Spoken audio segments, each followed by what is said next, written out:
right. So by the end of the show, you want men to know... To feel empowered, because I think, as we're saying, that this is obviously a positive approach to this. We're not trying to bash anyone, but more to educate and empower them to know and give them the tools to know how to, support, especially those that are in marriages, those that are in life partner journeys, and also boyfriends as well, and brothers and dads, and anyone who's a man that is in the presence or has a relationship with a woman that actually has a business. So basically you're saying to the men out there, you can be the reason why the women in your life are succeeding in business. You can be the reason why they are not. Absolutely. Yeah. And you just want to make that clear. Yes. Anything else that you want to add? Learn to be kinder, learn to have the empathy and be there as that support structure, and how to support, because that's always what men says. Women don't know what they want. We're going to give you guidelines and tell you how we would like you to support us. So you will tell us what you want. Yes. Yeah. Doc? I think as well the fact that women are always seen as a challenge. And this thing, I don't know whether it's all over, but here in South Africa I've heard men saying, you have a woman as a leader and you're in trouble. Having a boss lady, you are in trouble. What do you think they meant? We nag. We've got period issues and we take them out on the subordinates, and we are unreasonable. We have crazy moments. We are not as stable as men. Yeah, I think they just see us as those crazy people who are trying to get into a stable space, but we've got our emotional issues and our hormonal issues, and those are making us crazy. Yeah. Okay, interesting. You're all entrepreneurs, by the way. Entrepreneurs that I actually really do respect, because you're smart operators. Start with you. Okay, I think I've introduced myself. My name is Nokuthula Mlepo. I run Global eTalent, which is a recruitment agency. We do 360 recruitment. My journey, when did it begin? In fact, when I was very young, and I think I've told the story over and over again, at school, I used to sell biscuits for extra cash. And these biscuits were Romany creams, and I'll never forget that, because that is what got me through high school, and I think that's what sparked that knack for entrepreneur. So when I was doing that, I really enjoyed it, and obviously I would say the benefits of it, the profits that I made from it, I was able to buy myself clothes, I was able to do some of the stuff, which was quite interesting. And then when I left in matric, and this is the part that I think I'm so proud of myself for, I sold a business when I was leaving matric to a friend that was staying behind. For real? I sold it. Yeah. So that for me. Do you remember how much? I think I must have sold it for 50 rand, but I sold it, and I'm selling it. That's how it was. Oh my Imagine. She didn't even have to pay that, but because I think I was just that individual that was so driven. This is my business. It's my brand. I started this, and and she was willing to pay, and she didn't have to do it because she was staying behind, and she knew exactly where I was getting my biscuits from. Yes. So I think from there I really just have never stopped. The entrepreneur in you was born, and now you are Global eTalent. Now we're Global eTalent, yes. Beautiful. Yeah. Hi, Danile Mahlaba. I'm an entrepreneur. I run Transformation Consulting. We specialize in transformation, BBB consulting services, human resource, and recently we added SDG and ESG sustainability consulting. And good news, we've also started a transformation magazine. It's going to be a very interesting journey in 2024. I've never owned a magazine, but I have a qualification in journalism. At least that should count for something. That's going to take you somewhere. That should count for something. So I started my journey in 2017, and I had just had my son. One of the biggest reasons I started the business, I'm a typical Leo leader. So I love the spotlight and being in the front. And my son was very sickly, and with corporate, they're accommodating for new mothers. But with my child being in and out of hospitals, you could see the signs that, and I'm like, I have a skill. I can do this. And I remember I started in my daughter's bedroom. There's a corner. I got my laptop, got my printer, and literally started cold calling. And basically that's how I started, and I grew from that to what I am today. So it has been like almost 6 years in the making. Lovely. Okay, started cold calling at home in your daughter's bedroom. My daughter's bedroom, yes. Nice. Yeah, I'm Hajira Mashiko. So I was working. I started as a physiotherapist, then I progressed into sports physiotherapy, and then I continued and worked in that arena of sports science and sports management. In 2017, I was at the highest level, like chief director in government, and I was just miserable, to say the least. And I had just gotten my PhD. I was working for this government institution, and I just felt it's not me. I'm dying inside. So I went to GIBS and I did a 1-year module on social entrepreneurship. Not a module, but a course on social entrepreneurship. And at the end of that, I felt I was ready to jump. So I jumped in 2017 and I started Fitness Junction in 2018. So Fitness Junction is a gym. It's a gym company in Pretoria. And we a commercial gym, the typical what you would get in a Planet Fitness Vision Active, but small vision, and it targets on the township market. So I'm trying to take what we have in towns and cities, and I'm bringing it to the township, to our people. Lovely. And I then also started FitZA, which is a NPC side of it. We use it to empower women who are in youth in rural areas and in townships to start using fitness as a tool for empowering themselves. So we do boot camps and we teach them how to run their own boot camp businesses, how to run fitness clubs. Yeah. So I'm a woman in a male industry in sports, and now I've just started at I'm employed again on the side now with Tshwane University of Technology, and I'm the director responsible for sport and recreation, which is again a male environment. So I'm heading to male environment. Seems to be a thing for you to be going after this male dominated. Is there a reason? I don't know. I think I'm not going to say I'm not a feminine woman. But I think I'm attracted to the male side of work, career. Because even when I was in high school, when we started with career choices, I wanted to do motor mechanics. And I wanted to go into that field. But then my father and my principal said, no, you're a woman. Try the medical side. So that's how I ended up in physiotherapy. But when I was a physiotherapist, the first thing that attracted me was the sports physiotherapy, because then I'm not in a hospital stuck with patients. So I think it just keeps attracting me. I'm more attracted to that. Yeah, that's cool. So ladies, you are entrepreneurs. Yep. You're doing well in your space. Someone will be wondering why you have a message for the men out there. Besides that, You're married. Yeah.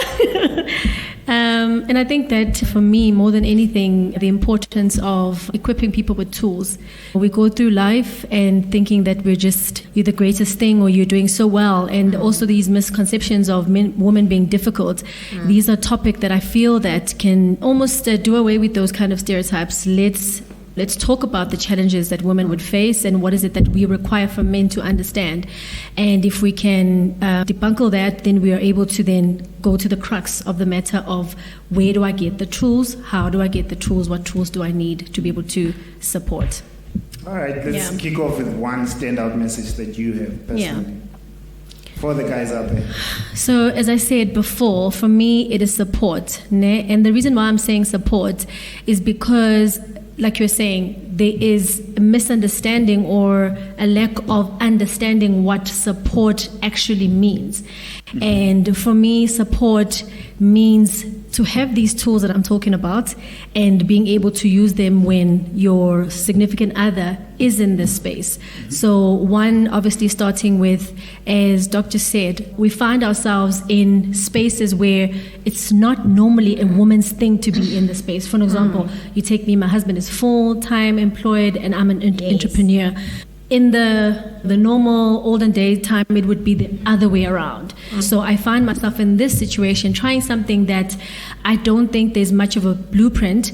And I would say I'm lucky, Goda, in terms of I'm a blueprint because my mom is that. And I think that's where it comes from. My mom is an entrepreneur. And my dad was an inspector. Well, I think in Zulu language, it's umhloli. Those who know will know. And when he retired, he then joined my mom in the business. My mom is in catering, so she used to do catering, and that is the business that took us to school. So seeing that and seeing the bravery in her to do something like that, I thought to myself, from being a teacher to saying, no, I'm jumping out, I'm actually going to do this. I saw significant transformation at home in terms of finances. And it just gave me hope that even I can dream that big. I can be that. It doesn't matter what qualification I went and studied, which I did psychology, by the way, and ended up in HR. So I realized that that is a space that I can also occupy as a woman. My dad was full-time employed. My mom was an entrepreneur. So support in a sense that she also mentioned, Sister Nina mentioned that the roles don't change, and that's what I mean in terms of support, that men need to understand that, with her doing this, what does her work require from her? Because remember, as she's doing this, she's also supporting the family financially. So what does support of a man look like in a woman that is in this space? Means that it's not every day she's going to come back and cook. It's not every day she's going to come back and be a spring chicken. We need to understand that, where is she at in terms of her venture, how her day was like, where does he fit in, where does he go in and support, So I think that men don't understand that they still want women to occupy that position without failing. If you are failing, they guilt you into, why did you fail? Why did you not cook? You're no longer doing this for us. That's what I mean by support, to say when a woman is in that kind of space, you need to give her grace and understand that she's doing this to better the family. And you just, as a man, need to understand your position there, which it's not just about, I'm a man and you must cook for me. Those roles now need to be looked at and readjusted to accommodate the situation that the family now faces. So that is why I'm saying, Wuti, when my dad left, he came in and joined and supported my mom. Ladies, you can come in and listen. Let's talk about examples of support that you've seen. Supportive men. In my case, I grew up in a not your typical family. So I remember in 1989, my dad couldn't be a provider anymore. And being a Zulu man, and people would it's very still funny and interesting. I would call my dad what people would call today a house husband. Okay. Literally, he couldn't work. He had to stay at home. And my mother was the one that went out and had to provide for the family. And my father took the roles. I don't know if they had a discussion between the two of themselves, but the roles switched. And it was so automatic. Till today, my mother doesn't even know how to cook. We were raised by my dad's cooking. Even my kids loved my father's dombolo. And prepare us for school because we were the baby ones, and my older sisters. And even cleaning the house. Even cleaning the house. And I remember when my daughter was 2 weeks, I had to go and write the exam. And I came back. He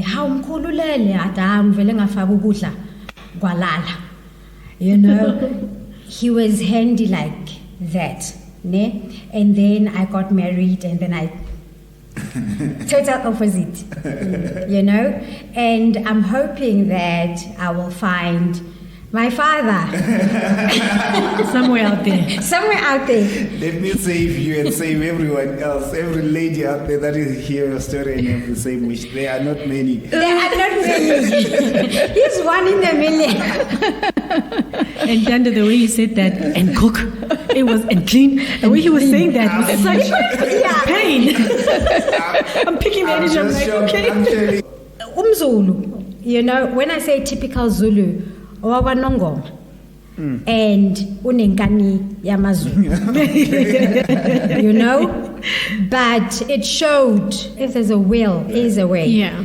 So coming to women and entrepreneurship and the support, there is this myth that I would like to debunk. And I saw it with me, and I see it with a lot of people, that people have this misconception, even men, when you have a husband that is working full-time and you're running a business, they think that because you can manage your time, you are more flexible, they think you can do more, you have more time, and then you can fetch the children at school. You can do this, but you manage your time without understanding. So I want us to debunk that. Okay. Being an entrepreneur, whether man or woman, especially a woman, it's a full-time job. It doesn't mean because I can manage my time, I have to catch up on that time at night or during the weekend. So what do you think should change then? So what needs to change is that men need to remove that idea that just because I'm running a business and I can move around things, I have the authority to move things around, it doesn't mean that I need to take over everything that needs to be done. If I can, I will do it. But it shouldn't be that because you're running the business, you can fetch the kids from school. So now it means I'm taking that 1 hour from my work and I have to make up for it at some point. So that's the first thing that I think. So if you had a supportive partner in that respect, what would they be looking like or doing? I think they just need to understand that we're both employed. I'm employed by my business and he's employed by his company. Same principle apply. So if he cannot steal iskatsomlung, why should I steal time from my business? That's how you look at it. Yes. Doc. Unfortunately, I haven't had any experience of support. Of being in a business and having a man by my side. Oh, yeah. You almost scared me. No, I got divorced just when I was starting the business. So I can only talk from what I see from other people because I've been single since. And I have my ideals that, when I get into this relationship that I can now say it's the next stage. I would love to have a person who looks at me as a human before they look at me as a woman. Because if you look at me as a human being, you would see that she wakes up at 4 to catch up on her emails. She then has to make sure the kids are gone to school. She then has to shower, go to work the whole day, come back, sit for about 2 hours to appease the kids, make sure they are fine, check the homework, go sleep. Sometimes she has to wake up at 1 a.m. because last night she slept too early, which is about 11. So you need to look at the person as a person and say, a slack is needed here. But as soon as you look at me as a woman, you now start assigning roles. Yes. That as a woman you should be cooking. Why do we have auntie cooking for us? I don't want auntie's papa, I want your papa. Because when you start looking at me as a woman, the standard is different. But when you look at me as a human being and you just look at what I'm going through, you would be more empathetic. Yes. The homework, bathing the kids, why should it be a woman role? We can do it. You can say, hey, Namhlanje, I saw you were absent too. Why don't you go take a nap? I'll bath the kids. Yeah. So that's the ideal that I'm looking towards. If the woman is doc and doc has science degrees and the man does not know immense leso. I think it's exactly what she's saying, that you need to, before you assign any role, whether doc, whether woman, whether you see a person first. You see me as me.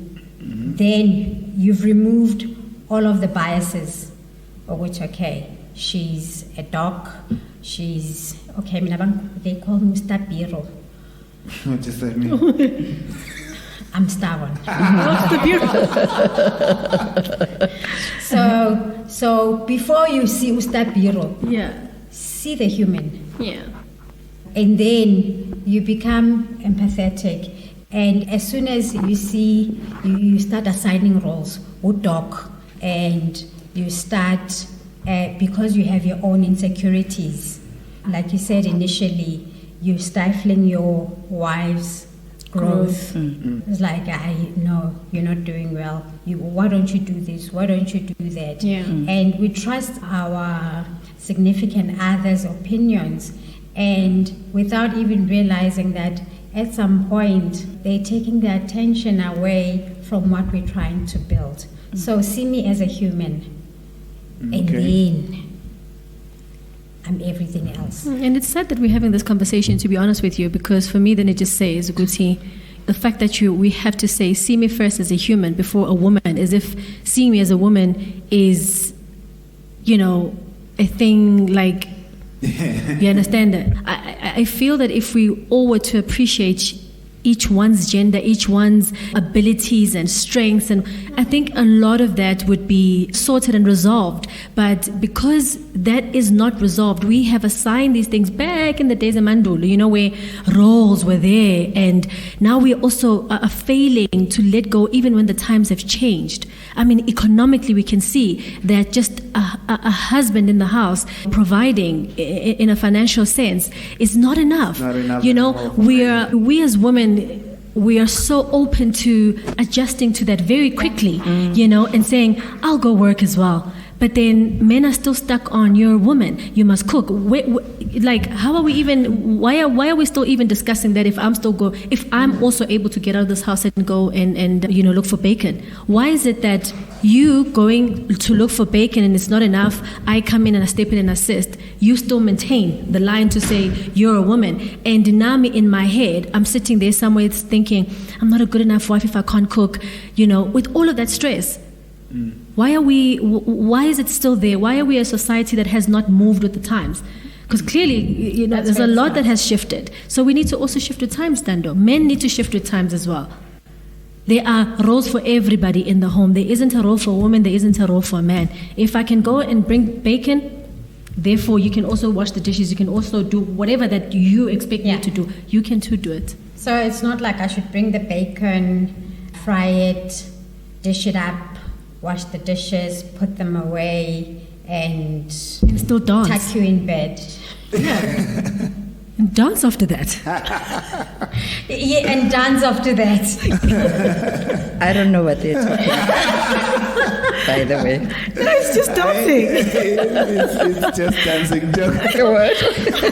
need to take it back to our society. There is a shift, and it's not going to happen overnight. And it's conversations like this where we bring people to where the waves are going. Your old stereotypical roles, they're changing. And societies have to change with that. I don't think it only starts in the household. I've got 2 boys and 1 girl. My 9-year-old loves cooking. He says he's been a chef for 5 years. So he's been cooking ever since he was 4. Okay. We've got 2 dogs, and they have to go remove the poop every now and again. And I don't discourage him from cooking. That's what he loves. And my daughter is pikiri, grindery, like me. And I will not discourage her.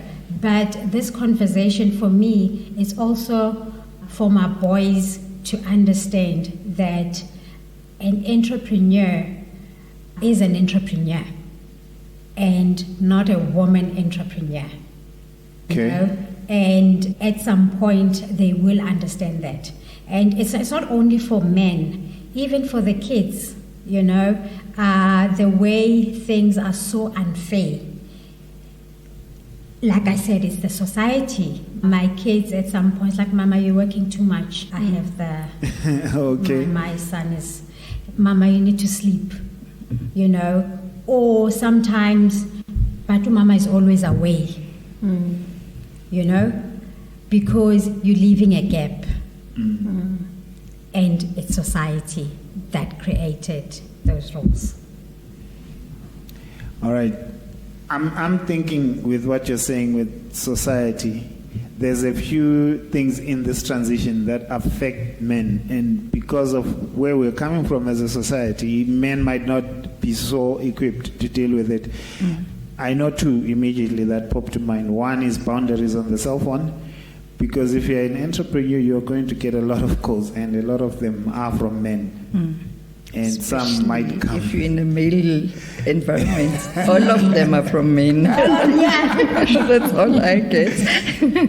That comes with a lot of problems. Yes.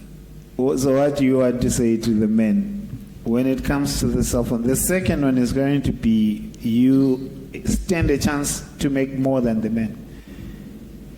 And that can create problems of its own, depending on the relationship, of course, and the men that you have, right? But let's start with the cell phone and the boundaries and the calls coming from men. That was your experience. That is, firstly, I think both of them I go through. The calls, you know, I'm trying to get into a stable relationship, and it gets very intimidating. Firstly, the first few dates, then they find out who you are. And then there's a pullback. You know, the eagerness is not as it used to be before. There's one that said to me a few years back, "Angitwenufundile." Okay. That's a heavy statement. Yeah. "Angitwenufundile." So when we are saying it because of fundile. And so this PhD became a disadvantage all of a sudden? It is a huge disadvantage in the relationship space. I think the higher you go, the colder it becomes. I mean, geography taught us that, and it applies in life. So the more accomplished you are, the fewer the men who are willing to deal with someone like you, because you haven't even done anything and already you're being told, you know. And then you bring more money, so you are intimidating. So when you try to contribute, it's like, who said I need your contribution? It's like, yeah, so now you think you have more, and so you want to... And when are you just coming with your heart to say, okay, you know, let's go. We're going on a trip. Okay, I'll cover the petrol. Yeah. Why? You think I can... So you always in that fighting type of... It's like this is where you end. Don't try. And then when it comes to the cell phones, I learned very early not to answer. You know, this thing of standing up and going to answer elsewhere. Yeah. That's respect. I take that as respect, that when a call comes in, you're watching TV, you need to stand up and go answer it elsewhere. I do it with everyone, but if I have a significant other, I answer it there. Yeah. So that he knows, you know, from the beginning, that there will be, in a day, I'll get 20 calls from 20 different men, but he must get used to it. Yeah. And he must know that he can also answer the call and say, I'll tell her she's busy with whatever. Absolutely. But with time, as you talk in front of him and he can see that there's nothing, then they relax. But when you give them the respect and you stand up, then there's... Oh, okay, so she's going to this man. She's going to, you know. So it's a different ballgame. That's how I have tried to deal with it, Interesting. I like the tip. What's your take on this? I think you know my take, but I think I trouble him too much. But she told me what she does and I got traumatized. Maybe for context, but go ahead. What did you do? I traumatized him. Like, I think he just... we were not even next to each other, but the way he was so traumatized, because obviously I'm married and he knows my husband, and my husband and I have got this very respectful, loving, friendly type of relationship where the phone has never been an issue for me. I've never struggled to pick up a phone, whether it's a male, female, whatever. For me, it's always been, this is so-and-so. And I think it's openness and it's trust that has worked for us, that he knows where I stand with us. And he understands that. Ladies, you are agreeing, but you don't know the level of trust she's talking about. Be clear, Okay. please. No. So I think we're watching this. I'm not going to say his name. Yeah. We're watching this case, a South African prominent, blah, blah, blah, blah, blah, blah. I won't say because people will figure it out very quickly. And I was watching and said, oh my God, there's my crush. I think I sent you You said something. it to me. Yes, I sent him a text to say, here's my crush. You know, and he says, Yewena, stop saying that. What if your husband sees it? And then as I'm saying that, and I'm laughing, I'm looking, he's sitting right next to me, my husband. And then I show my husband, I said, look, he's panicking now because I said, this guy is my crush. And I literally had to take a video and say, love, tell me, is this not my crush? And he laughed and he looked at the camera and turned on. So she did a video and now he has to say, no, I know the crush. And I'm thinking, what? He was finished. I think he was more embarrassed than my husband. My husband, now we both are laughing at how embarrassing it is that this could be found out. The fact that I am saying this to him, and what if your husband finds, I'm like, just to show you he knows. You know, so we have that kind of relationship where we are still individuals, and just because we're married doesn't mean that our eyes are blind, doesn't mean that, you know, our feelings now are shut or whatever. It's a joke that we make to each other. And I even said to you that, Uguti, when I say crush, it means that I just admire something about the individual. And my husband respects the fact that, you know, we have those kind of conversations. It's not in a way that I'm saying, if I say, oh, I admire Ntando, that means that now I want to be dancing with Ntando. No, that's not what it means. It purely just means I appreciate this person's talent or whatever, and vice versa. I also know Gabriella Union is my challenge, so I have to always make sure, where is she vacating this? So we don't go there. So there's a class the other You know what I side mean? too. You check. Where's this woman? Because I'm not gonna. You know what I mean? And it's just literally it's just a joke. And Wait, take us to day one of this conversation, because at some point you had to agree that we can be this honest. How did that start? Because that's not normal. we were literally just open with one another, and I said to him, the only way I'm going to be able to be the best version of myself, I have to tell you who I am. I have to be open about the person that I am. And I said, I would love for you to also be as brutally honest with me about who you are. And we started our relationship like that, and he was super uncomfortable. Super uncomfortable. But I knew that if we don't, and we're not open to each other like that, there are certain things that I'm going to want to hide, that he's going to want to, and I don't want that. Like my husband and I, to the point that when there's a woman that's beautiful, we'll look at each other, she was beautiful, we'll talk about that. It's, for me, it's he is my husband. He's chosen to build a life with me. It does not mean that he has stopped seeing beautiful women. And it doesn't mean that I cannot also say, that was a gorgeous woman, love. Did you see her? I will literally say things like that to him. And, and for me, that it frees him as well as a man to be comfortable to know that, Chuguti, I see you. You are human. I see you, And he sees me, to say, oh, this guy. I'm thinking, oh, Nange Vela, listen to how he speaks. Oh, I'm dead. We laugh about that. And it's just easy like that. And that's basically was our conversations to say. Ladies, do you get me now? Yeah, I think the issue of cell phones, with us, it was from day one. I knew his password, he knows my passwords, my kid knows my password. In fact, everyone in the office knows my password. My phone is my business world.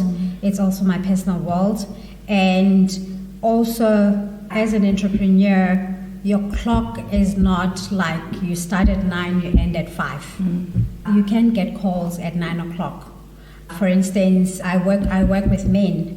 And I remember the guy that I was subcontracting with, my husband knew him very well, and he knew oh, I'm having a Teams meeting, and that would be 9:10. Okay.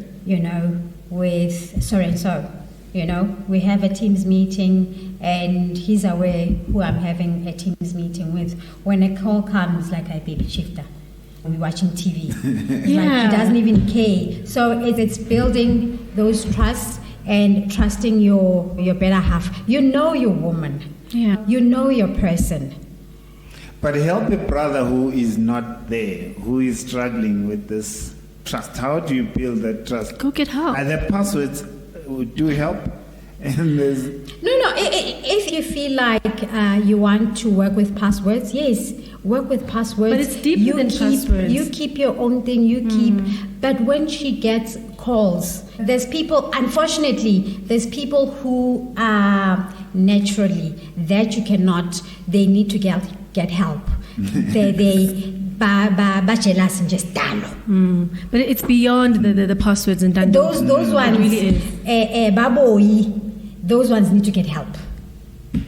Seek help, because those trust issues, somehow, somewhere, those were your traumas. Something happened that led you to not trusting people. Work on that. And that's just not only your partner. You just must be a not trusting individual. Work on that, because it doesn't mean that because someone let you down in that in your past, that is going to happen again. And that is why I'm saying it's those open conversations, and then saying, you know what, Mina, this is what I don't like. Let's go, why don't you like it? Let's try and heal that. What happened there? And you know, Mina, I'm a big advocate of counseling, I can't do without that thing, because we change so much, and I always want to check myself where I am mentally so that I can show up for the people that I love, and not doing therapy and taking my better half with me to say, let's check ourselves. Where are we with this, And we will war it out in front of our therapist, poor soul. I love her so much.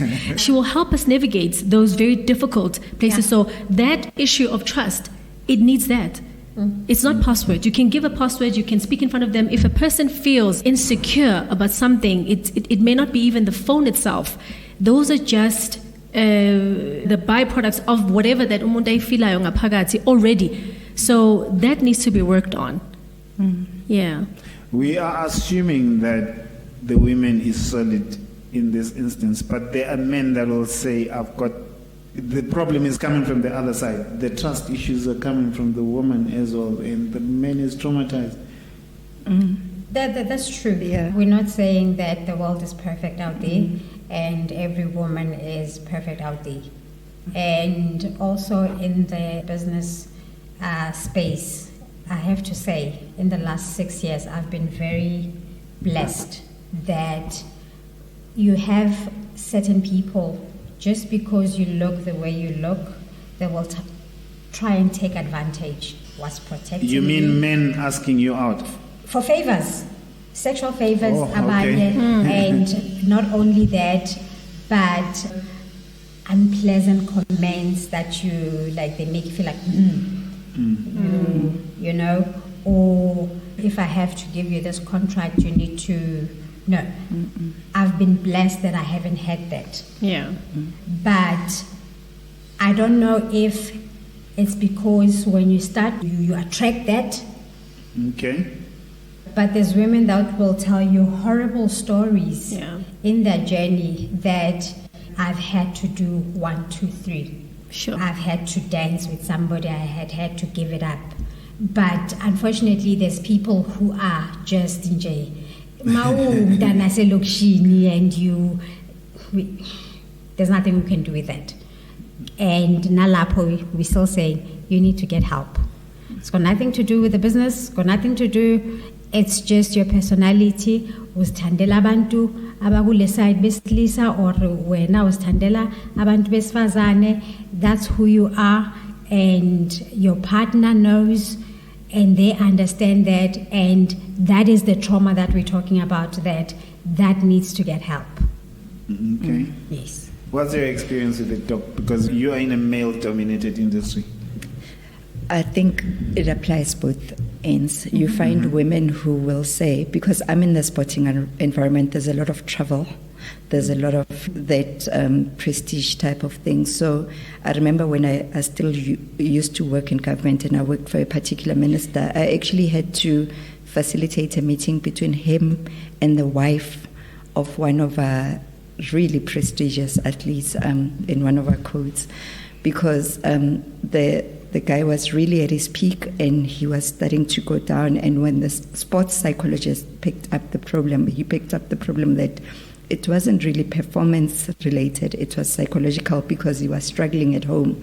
Because the woman was starting to say, but you've just married me, but we have a 3-month-old, but now you're leaving, you're going to France. You must decide, do you want me? Do you love me? Do you want to love this job, this sport of yours more than you love me? Forgetting that for him, running and kicking that ball and doing whatever, that's his job. And that's the money that he's bringing home, and that's how they're eating, and that's the lifestyle that they're living.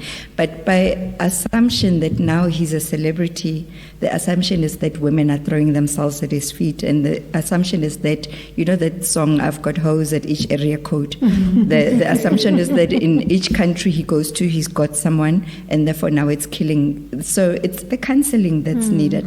So we had to get in, because it was getting to that point where there was an intervention. They were also sent for help, and the woman had to understand that it's a job.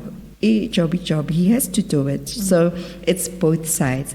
But I think as a woman, and I think in our culture as well, men are seen as the sowers. He can go and he can sow everywhere. But women are the receivers. So for us, you are receiving all these men. It's another story altogether.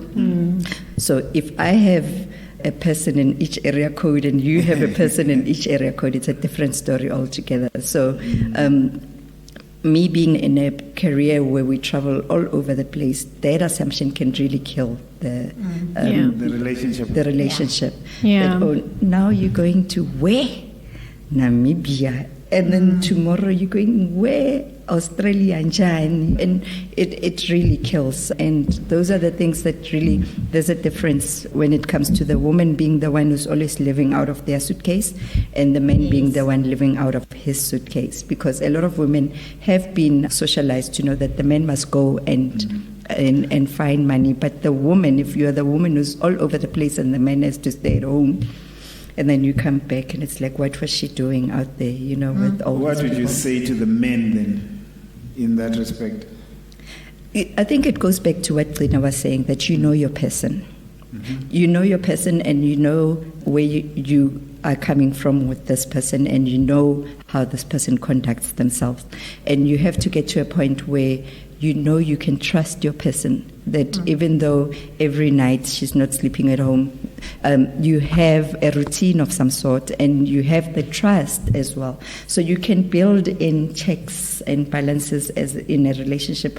When I used to travel a lot, I used to see that a lot of people had already built those in for their relationships, that no matter what, where we are, at 9 p.m. we have a call, and the good nights, that it gives comfort that, okay, even though he's in the middle of Canada, he's still thinking of me, you know. So you yourself, as the one who's traveling, you also have to think about the insecurities of the one who's left behind, and you need to bring your A game and say, I'm still here for you. Okay, I'm getting the bacon, but I haven't forgotten about you. So you build that in, so that there is that consistency, and there's that relationship pattern where they know that there aren't these silent times where you're wondering, I wonder what he's doing. I wonder, you know. So there's that consistency as well. Yeah. And that's exactly what I also wanted to add and to say, Guti, as much as it's understandable, I think when you assure a person and you create a healthy balance of everything, you know, I think anyone in that position who is faced with a partner that has to be away from home, but there is somehow, some way where you say, I'm going to be busy this week, but next week I'll be home at this time, doing this. What else would you like me to do? Check up on each other. Are you still okay? Look, when do you think? Because you know what? It's not like Uguti, everything is always scheduled. You can't change. You know, you can always work around, you know, your schedule with what's happening at home, so that you're not letting your family feel the gap, you know, too much, that you're not there. If you are a woman entrepreneur and you're busy running around, there has to be that healthy balance. You always have to check in with your partner. Are you guys still good? You know, do you guys still need me? Or let's do this, or I'll book a holiday for this, and I won't bring my phone. This is what we'll be doing during this time. So there has to, you know, in everything that we're saying balance, you know, and that great support that I'm saying, Uti, when you're not there as a female, that the husband is there taking care of the things that needs to be taken care of. And if the husband says, look, you've been gone gone for quite some time, I need some time with you.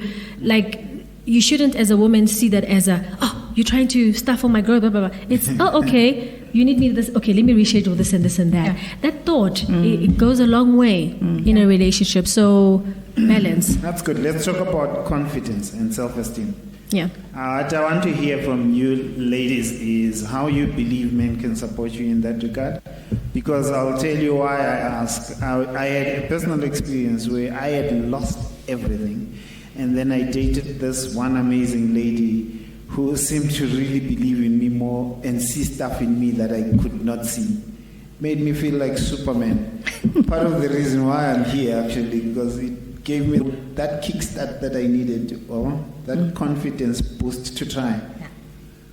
What is it like for you? What would you like to say to the men? Because one thing someone has said to me before was the partner that you have has the power to really destroy you and to build you. Yes. You give them permission and a license Yes.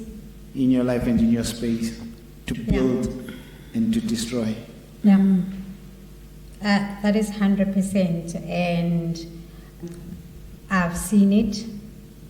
And it's not a good place to be, especially as a woman. And when you're starting out, there's misunderstandings, there's misconceptions, and there's all of these things. And there's always these pressures. Because I remember my commitment was that I promise in 6 months, this thing will be flying. And then came 6 months, this thing was not flying. Like, kanti business yako, a year later, this thing is not flying, and it's like, how? Kanti, and that's where the small doubts start creeping in. It's like, did I make the right choice? Did I do the right thing? And I would say to a man out there, after being in business for so long, is that reality is any startup. You are very blessed and very lucky when you have a startup and it shoots up. Every startup is a baby. There will be a lot of difficulties, there will be challenges, it might not bring in the income as expected.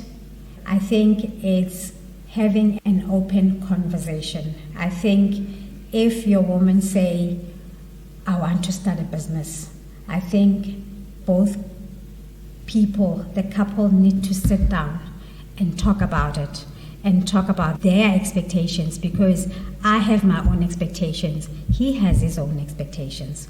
I committed this, and business reality says to me, it's not happening, but he's still holding on this expectation because I promised that by 6 months, and we need to be fair. For me, because I went into a divorce just before I started the business, the divorce was finalized while I was in the business. So I think I used the business as fuel to keep me going. So I didn't have time to mourn the divorce, to adjust to the new reality. I just shut down the fact that, I was married, and I put all my energy into the business. So I think I misidentified my confidence in my, I put everything in it. So when you saw me, you saw Fitness Junction, and that was my end. That was what I was pushing, and this side of me was shriveling up. And I mean, the divorce process started in 2017, and only now in 2023 I started really dealing with the divorce. Sure. So the confidence, you might have that confidence to the outsiders, like they look at you and but there is that inner confidence where that no, actually, you're bleeding inside, and you don't deal with it because you're just focusing on this, and COVID actually forced us to introspect, because now that business is closed. All those things that were keeping you busy, the running around, it's over. Now you have to sit and you have to deal with yourself. And from 2020, that's when I started dealing with myself and rebuilding the real confidence now. The inner confidence to say, I am so-and-so without the business. This is me. Take it or leave it. This is what I'm willing to work on. This is where you should come to get to me. But before then, I was not dealing with me. I was only dealing with the business. So I think it's different aspects and different ways of how we use our business as an identity. And I think that's what also, when you are in a relationship, you should guard against, in that the business becomes your first husband, and then your husband becomes your second husband, So now that, when I get into a relationship now, this is what I'm guarding against, that I know that I must create a safe space for this person, and I must create a space for my entrepreneurship and my career. And he shouldn't feel like he's competing with the business because I'm Miss Fitness Junction, So, so confidence. Also, sometimes confidence goes into arrogance, which is what I've seen in a lot of women. I'm not sure about, I've seen it in men, let me say, as well, now that I think about it, in that we mistake confidence for arrogance. And do you know who you're talking to? Yeah. I'm Doc. To you, I'm Doc. You can call me Hajira. Oh, yes. That's arrogance now. I'm boss lady. You don't talk to me like that. When I walk in, you must meet me with a cup of coffee. That's not confidence. But that's hiding a lack of. That's hiding a lack of confidence. That's hiding internal issues, and you take it out on people, and you demand respect. And so that's the other side of it, in that we use our businesses as a crutch. Yeah. Can I just also add on to this topic as well? And I think you and I touched on it yesterday. And funny enough, on the way here, I was sharing the very same conversation that we had, and I said, you know what, that made so much sense. And I think I even said to my husband, you know what, the way he said it and the way I'm saying it, I think I am watering it down like to another. I wish you could hear it from him when he says, Ukuti, we're talking about shyness. We're talking about people that don't speak up. Please, could you kindly share that with the viewers? Because I think that almost rang a note. And I literally, when we were speaking with my husband, was like, yeah, that actually makes sense, so that I can actually give you my point. So you actually remember it quite nicely if you put it that way. Yeah. I was talking about shyness and saying no one is born shy. Shyness is a behavior, and it can be habitual. So you pick it up along the way. Yeah. At some point, you try to express yourself when you're young and realize you get criticized, you get asked too many questions, you get labeled, and you try being quiet and realize no more criticism, no more labels. And for some people, they default to then avoiding the criticism by just being quiet, being introverted and quiet. And then it starts working for you, and you realize, maybe this is who I should be. And as you grow up, it gets reinforced by people then leaving you alone. Yeah. And when that is happening, you then come out now and say, I'm shy. For many, it's a crush, and they don't realize you have a level of self-expression that you can always aspire and get to. You will never be the same as someone else, obviously, but you can always express yourself more to a level where it works for you as an entrepreneur. Someone who is not loud. I think one of the best examples in the world could be Nelson Mandela, it could be Morgan Freeman. Those are not people you would see as Bar Papa, or they are very expressive, right? So they are not there. But they are expressing themselves at a level that's influential, that's impactful, but still within a space of being what you would say conservative. And that's what I'm talking about. That in your element, there is that level that you can reach out to, where you can express yourself enough to be effective and influential. And not walk with the crutch of shy. So, my point in the question that you've just asked about confidence and support from the the spouses. Partners, Yes. So it obviously begins with, each one's childhood, as you've just mentioned now. Your lack of confidence cannot be your partner's responsibility. the confidence should be something that ofika nayo kwi-relationship. Ne? Ofika nayo. If ungafiki nayo, again goes back to saying, let's find a way. Find a way to fix that, because like you've just mentioned, it's something that you pick up. It's something that you're socializing to. It is a trauma, it is a conditioning, it is all the psychological terms that speak about you pulling away because of a bad experience. Ne? So we spoke about it with my husband, and I was saying, Guti, I remember being a child, I was always, out of all my cousins, oh my God, you're a star. Those are the words that I kept. You're so smart. I always used to hear that about me all the time. And so one could say I was always confident, always the bubbly one, blah, blah, blah. And they never try to shut up, you're talking too much. Yes, they'll say things like, Amazulu, they'll say things like, uyaqina, but that never used to sit in a bad way, because the reception that I ever got from uqina was always a positive one. Yes. So I've never had any negative towards uqina, as they would say. So I always grew up being the confident child, went and entered pageants. So anyone who looked at me was always like, oh, she's so confident. And I always felt like that up until I went into corporate. My goodness. I was hit. That confidence that I had was knocked out. Now, that could have been either people who saw it and they feared it. And then they crushed it. Yes. And me not being around people that fear that, I've always been around people that thought, wow, amazing, we like it, da da da. Now I'm now around people that don't give me that space or allow me to be who I am. Now they're like, tone it down, shut up, and that really broke me, in my career, as a HR business partner. That really took a toll. And I'm even amazed the fact that I even started a business within the space of HR. I'm shocked because it really broke me apart. But by the grace of uNkulunkulu, there is something that's exactly what it will be. I don't think anything or anyone could ever say will ever change that. So I'm grateful for the fact that, Tuguti, I was still able to draw that within myself. So those moments when I was down, I would go home and tell my husband, we're not feeling good today. Yes.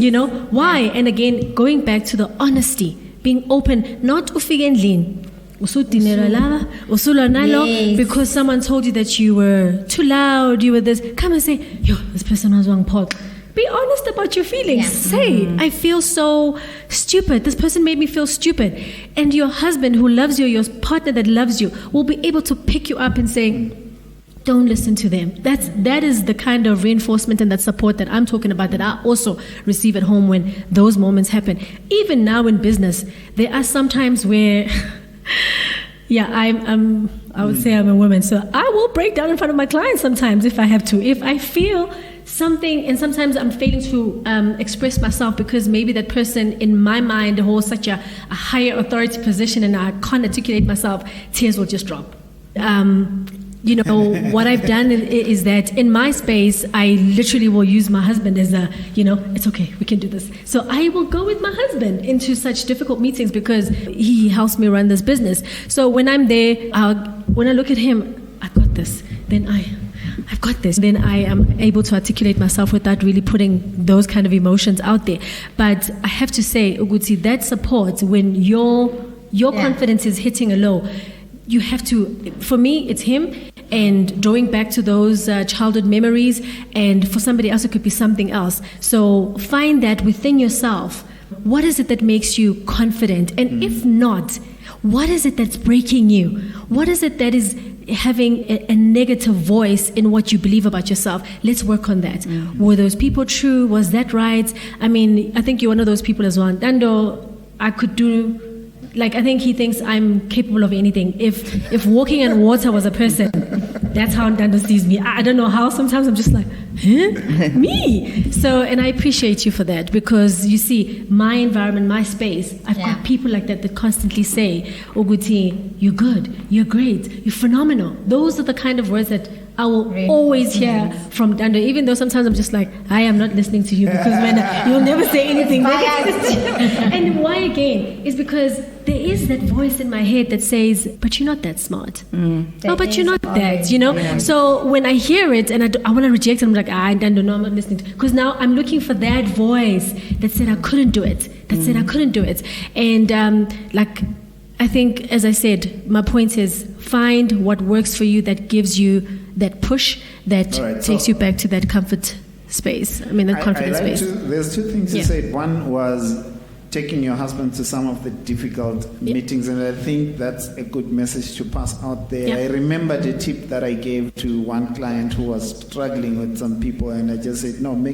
ask your husband to make the call. Yeah. And she came back saying, goodness, thank you, that was like the best business move. And it was a simple phone call. Yeah. Just to call on your behalf and follow up. Yeah. And I think it would be a great message to say when those situations come and you've got a partner, the partner can just make that call. Yeah. I've used my husband for invoices for those difficult clients. Yeah. Please call and tell them that your finance. Every day, all day. So you've used all the time. Strong voice. Yeah. You know, it will make them pay. I also have the trick. I use my gym manager. The gym manager does the technical calls. Yes. So he knows I'll do everything, but when it comes to those calls, then he calls and they'll respond to him. Yeah. To me, it's like, now we've just moved from one shopping center to another with the gym that we have. And the move was traumatic. It was traumatizing. So the whole of December, it was moving equipment, heavy gym equipment, and renovations. Sure. So you're getting the whole new shopping center outfitted, everything. Contractors. So we ended up sitting and saying, all the contractor calls, all the contractor decisions, we sit, I make the decision, you relay the message. Yeah. So that's how we did it. Because with a contractor, I will say to the contractor, I want 2 showers and 3 toilets. The contractor will decide, I'll make it 2 toilets and 3, because he doesn't even know why I decided on that. So, but when my gym manager says, for the women, we want 2 showers, 3 toilets. For the men, we want 2 showers, 2 toilets. We know why. We are from that environment. We know that they listen to him. But when I said, no, she didn't calculate properly, so you find that person. So that's a good workaround. Yeah, you find the person to do it for you. I think in life, generally, as women, we learn the trick very quickly. Like when you take your car in, you go with a man. Because if you go alone, things are not going to get done.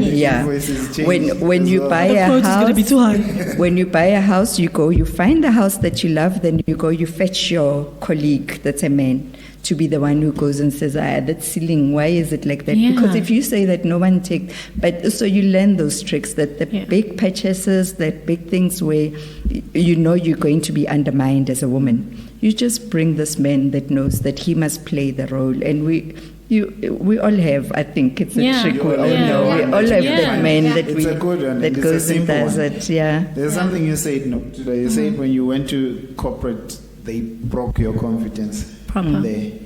When you were saying that, you were saying corporate, but in my experience, I see men doing that as well. There are women that will say, I was confident, got into business, got married. It's the marriage that broke. Yes. That is so true. And for some, it's men that will say, it's the marriage that broke me. Yes. Yeah. In any situation, I think it's that whole also issue of seeing someone as better than you, and especially if I'm very competitive. It comes with the package, and other people find it intimidating. And my husband knew from day one that I'm dealing with a very competitive woman. Mangithi 105, not out of disrespect, and also the environment I was raised in. My voice was allowed. My voice was heard. My father, me and my baby sister, so I'm used to having a conversation with a man at you know. So for me, that was a confidence that was built in by a man.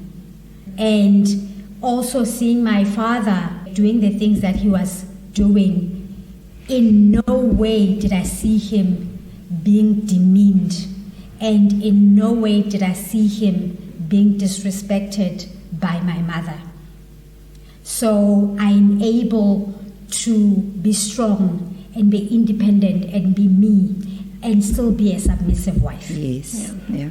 Okay. Because I come from that environment. I mean, I can do a lot of things. I can change a light bulb, I can fix things, but because I want you to, you know, I would say, yo, baby, but I know if I was alone, I would, you know, Fix it. and fix it. And I think men need to know the power that they have.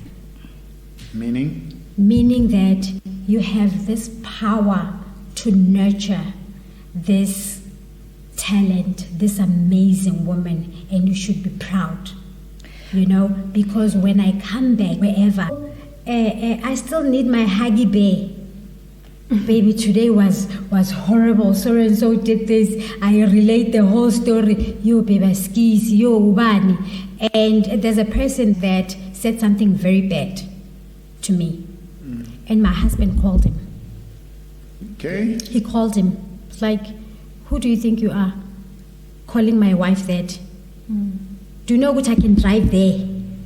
Now. This is on Deal with it. You know? And that is the power that you hold. I might be all of this, but at the same time, I'm still, you know, there's still that fragility, there's still that, you know. And also, I wanted to add go issue your power in terms of household. Ne? I would say this would go to women because it change ihamba kancane, ne? And some men are not as handy in the house like others. Make life easier, ne? Mina, they called me, I buy gadgets. We have a dishwasher for a reason. We have an air fryer for a reason. You know, we have an electric mop for a reason, so that it makes it doesn't make it tedious. You know, we have the steamer for a reason, so that even if he's left with the kids, it's not tedious. It makes their life easier, because we understand that our society, things are still moving slow. Let me make his life also a bit easier, because when you meet him halfway, he will also meet you at some point. It's like, okay, baby, like, what can be hard? Ukufaka izijemshinini, ngifake ipilisi, ngilayite. Yeah.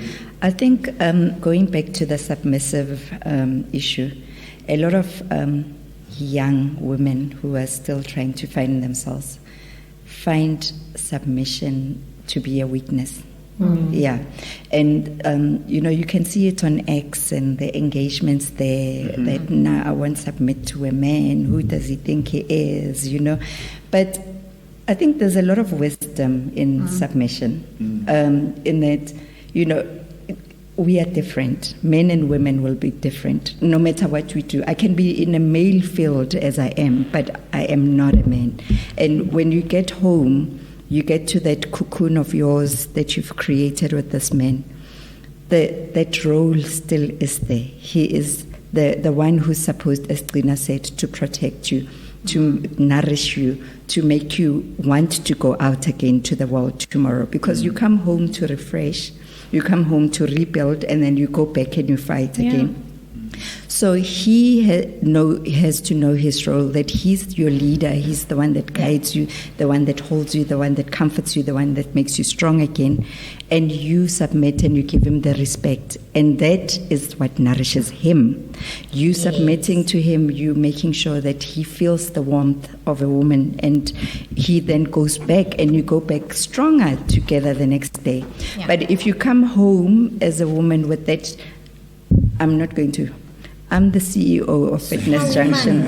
I'm the director at TUT. You cannot tell me to do this. Now you are fighting, instead of you building each other, you breaking each other.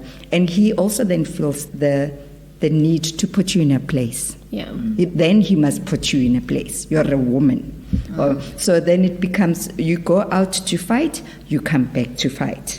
you know. Yeah. So where do you find so that I believe in, that you need to lead me and I'll submit to you. And in that way we then create comfort for each other, and we create a home, a warm home to go to. You know, it's so sad. I used to work with a colleague who, at 4 o'clock, you know, you sit in the office, especially when you're a paper pusher, 4:45, 10 to 4, and you start going to the toilet, you walk slowly, you're pushing it towards 5 to 4. 4 o'clock, you grab your bag. And with him, the more we go to 4 is the more miserable he becomes. Oh. So you pick it up that home is not, you know, and that's the place to go to. It's not a safe space. So I think that whole dynamic of leadership and submission is for a reason. It's to create that safe space at home, so that whether you're an entrepreneur or a corporate leader or the president of the country, but when you go home, that falls out and you become a husband or a wife or a partner for some of us. And you have someone who's omvuta magu. Yes, you have that person you have that shoulder to cry on. You have that person that you can say, Are, let's go fight. Cool stuff. Did you have something to add? Just something to add on that. Okay. I think it's the maturity that comes with that. If, as an entrepreneur and female, and you get to that point, there is that maturity that takes effect to say that, yes, I am strong. I am, I can climb Mount Kilimanjaro, but I don't want to be Superwoman, not all the time. Yeah. And sometimes I need someone else to be strong for me. So basically my point, to reference on this one, is to say, unfortunately, and this is so unfortunate, that we as a people, I'm going to speak about South Africa, is that we don't really have much positive to draw from. If you look at the history of marriages in this country and how we grew up and our parents, how they grew up, we live in a patriarchal society where a man is the dominant one. He's the one that says this, and a lot could have been right if it was used the right way, but a lot is wrong because it was not used the right way. So we find ourselves in this situation with these kind of conversations where nobody knows what role they are playing, and if ever you are playing this role, therefore this must be the case. So there's quite a lot, like you're saying. We would see other men were broken into in their marriages. Their confidence was broken in the marriage, and you look at the structure of this marriage. What happened? Why is this person breaking your confidence? And you find, it's fear, again, that was imposed or experienced through either previous relationships or childhood itself, and it's manifesting itself in this marriage. And if we, like I say, the positivity that we can draw from it is the counseling sessions, which a lot of people hate. When I speak about counseling, people look at me like, I remember my mom, when I told her that, I think 2 days ago, I went to our marriage counseling session. I've been married for 7 years with my husband. We still go to therapy. And my mom is like, again? What are you going there to do again? You know, my mom is very vocal. So I said, girl, you won't understand. I don't know, your marriages are somehow on autopilot. Tina, our marriages now, we need to work. We need to put in the hard work. So I appreciate that, and I always want to check in with my husband. Where are you with this in terms of confidence? Are you still okay? Check in with me. Am I still okay? What else do I need from you as a husband? So we constantly are with each other in the journey. And this, I am not saying, Uguti, this will not result in whatever, us seeing it, Uguti, it's not working. I'm just saying, give it a chance. Work on it. We both come with bruises, bleeding wounds, blah, blah, blah. Let's fix those wounds. Don't take that into a marriage. Now you saying to your husband, why are you picking up a call from a woman? That's a wound. Now you're bleeding all over someone. And you saying, but now you are gone overseas. It means you don't love me. Like, you know, that's a wound. Can we heal that so that at least, you know, and that takes two of these people that are in this relationship to find a way to heal this. So for me, it's to say, marriages, you know, partnerships, whatever, just seek counseling. You are not ill. You just need to find tools to deal with a relationship the same way, you know, you would want a coaching around your business. It's the same thing with marriage as well. Get counseling sessions, get coaching. See it as a coach, if ever you don't want to say therapy or whatever, because therapy seems like, oh my God, we're not going there because and if it doesn't work, move on. Exactly. There's nothing wrong with it. And when we sit in front of Dr. Zama, sometimes we're like, what are we talking about today? Like literally, we're happy today. This is us sometimes in some of the sessions. We're not only going there because there's an issue. We go there just to say, okay. And then as the conversation starts going, then there is that thing that didn't sit well with me. Now I remembered. You said something like this, and that really didn't sit. So we're able to unpack all these little things that end up being mountains in the end of the day. And then, so koninki ngekaya, that is unresolvable. How often these sessions come? We've got 15 sessions. We've got 15 sessions with our medical aid, so it's 15 sessions. So we use all of them. I use all of them.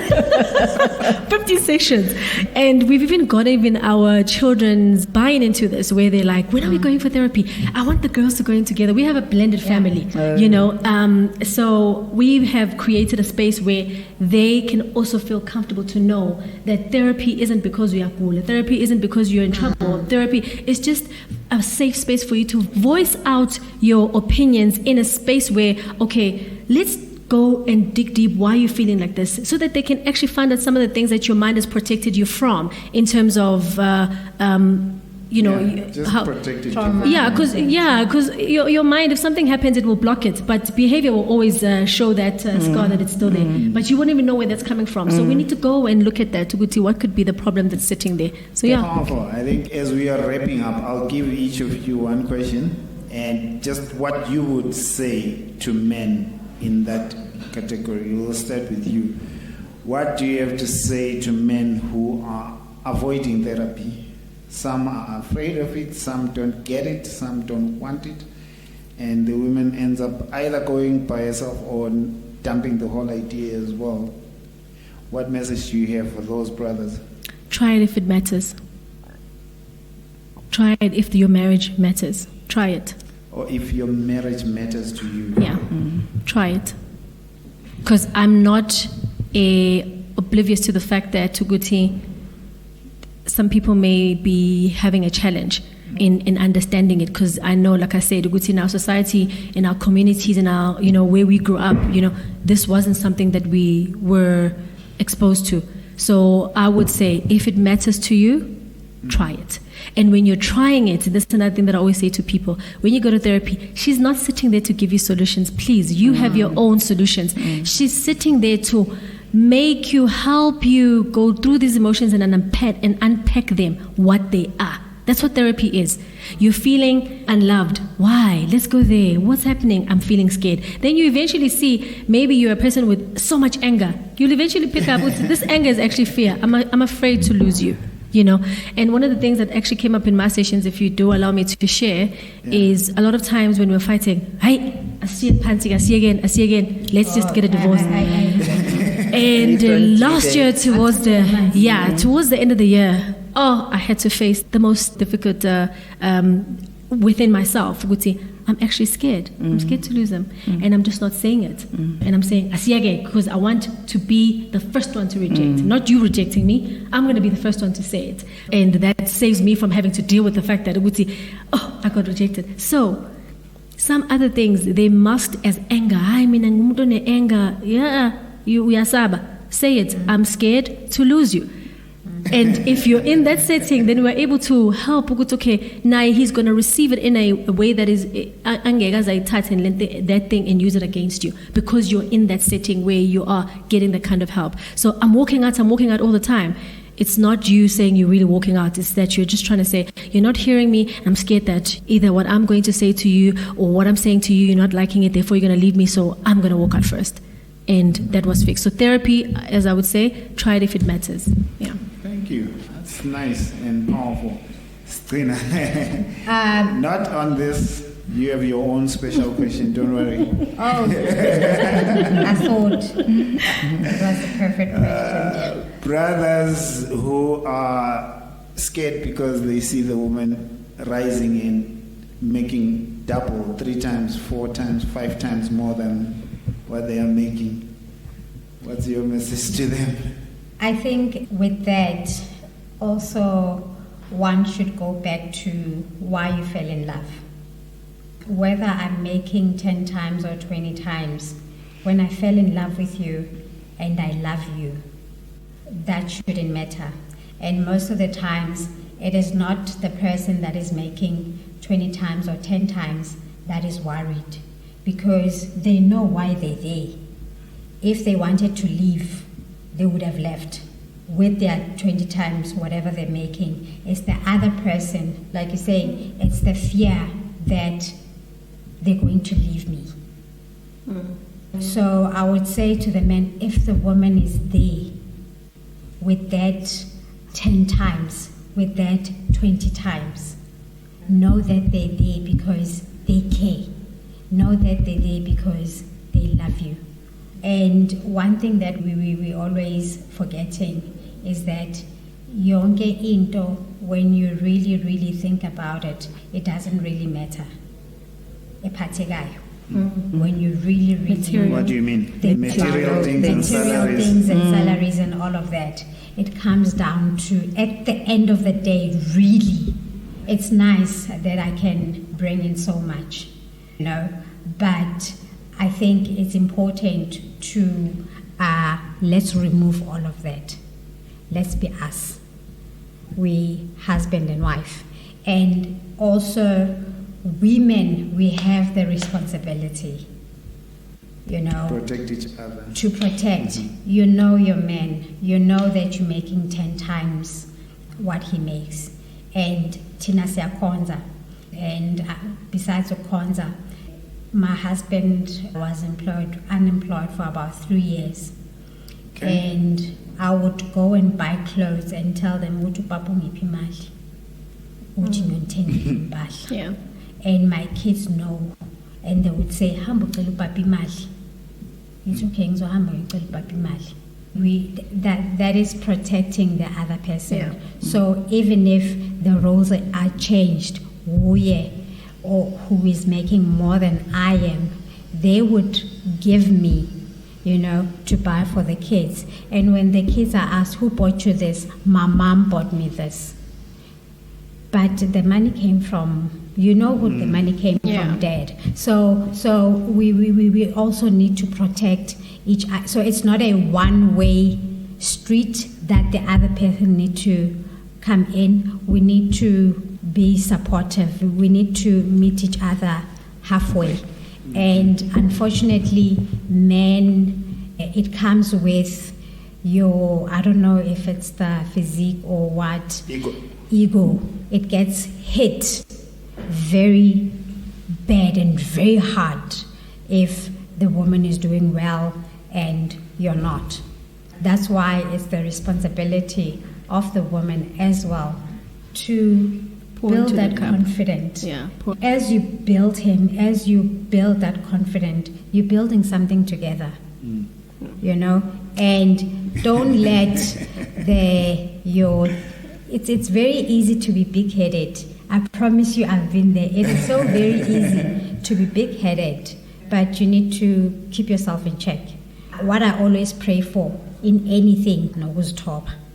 No matter how big I am, Absolutely. I just want that. Yeah. Yo, Doc, your special question.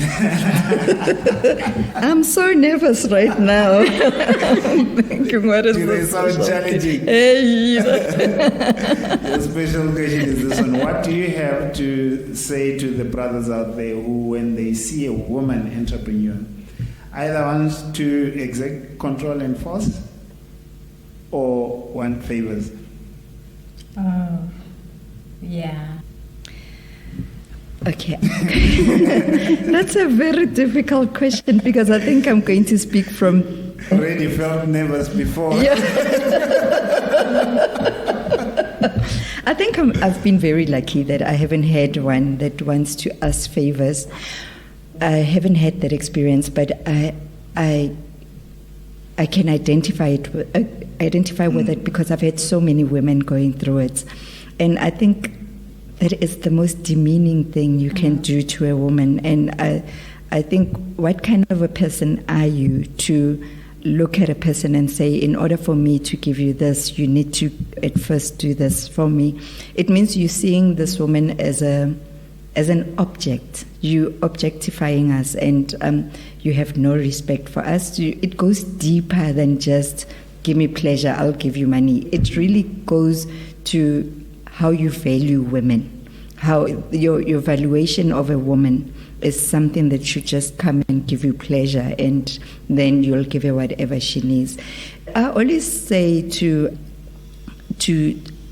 men, treat your woman the way you would want your mother to be treated. I mean, if your mother came home and she had to give favors to another man, would you not be the first person to take a knopkiri and go want to beat that man up, but you feel that you can do it to other women. So it's objectifying, it's devaluing, it's really not seeing women as human beings. It goes back to that. And I would say to a man, think, where are your values, and think about this woman, and think about the person and what she then has to suffer for the rest of her life, because you're really taking something from her, and it cannot be replaced.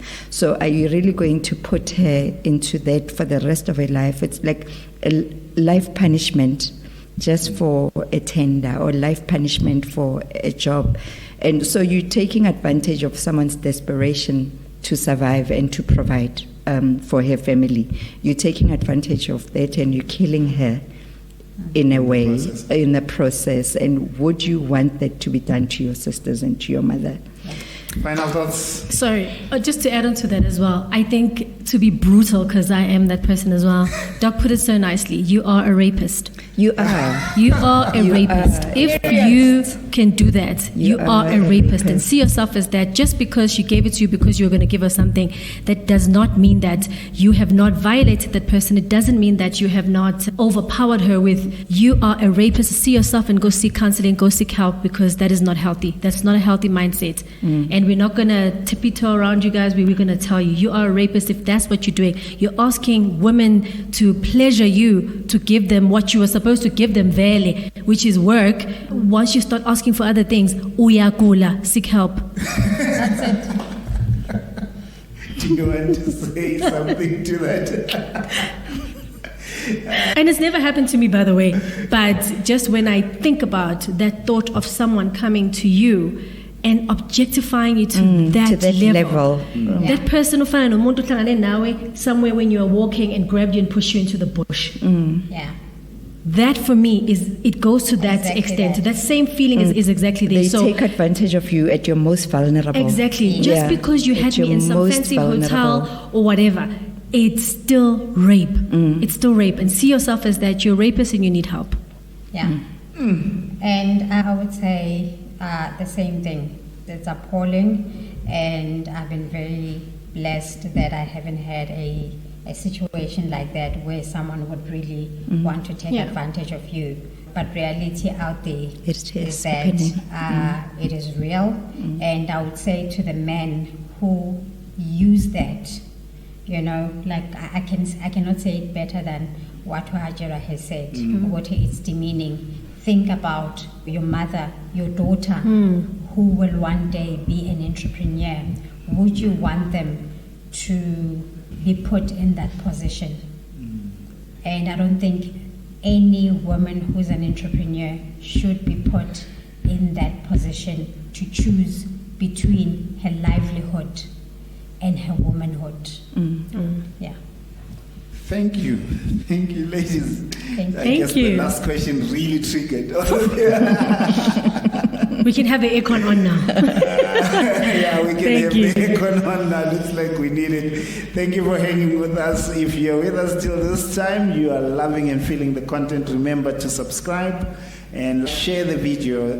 The next video we're going to do, we had ladies speaking to what they want to say to the men out there. The next segment, we are going to have men joining us to give their share to what they want to hear and see from you, ladies. That should be interesting. That will be Looking really forward to it, interesting. We've got three guys coming. They are waiting Yeah. to share their bit. Thank you for joining us and see you on the next episode.